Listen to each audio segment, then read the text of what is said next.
Lahat. Amen? Mukhang hindi kayo nag-dinner. Nag-dinner na ba lahat? Kung hindi pa, sabihin mo sa katabi mo.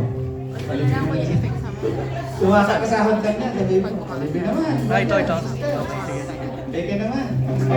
Okay, so I'd like to invite everyone to please stand up.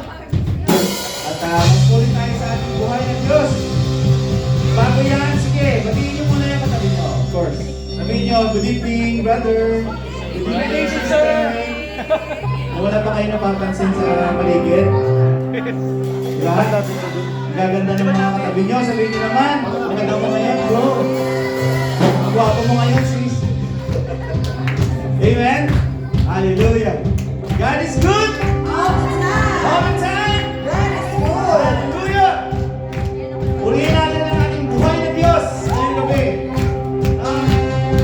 Sabi nga ng Luke 1:37, for with God, nothing is impossible. Amen? Kung meron kang pinagdano, meron kang pinapipray, meron kang hinihingi sa Diyos, walang imposible sa Kanya, kapatid. Amen? Ngayong gabi, isa sa mga way, isa sa mga paraan na para masagot yan, yung mga prayers natin, ay pumunta tayo sa ating Panginoon. Amen? Amen. Diyan po yung lyrics sa inyong harapan. Madali lang po yung kanta. At iniikahit ko po lahat na kumanta. Amen? Daligin natin ang kalangitan ngayong gabi. Kapatid, hallelujah! Sing. Through you, I can do anything. I can do all things. 'Cause it's you who gives me strength. Nothing is impossible. Through you, blind eyes are open. Strongholds are broken.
napakasarap magpuri sa ating buhay na Diyos. Amen?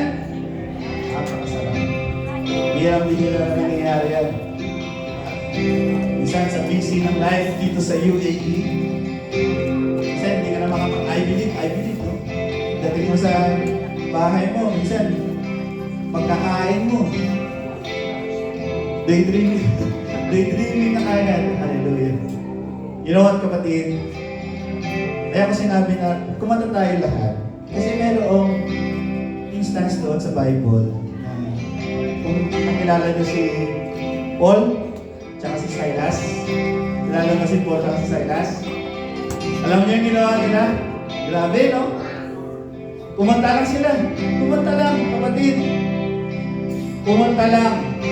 Lahat ng prison doors, lahat ng chain, nawasak. Grabe. Pag-alit ang kanta nila, actually,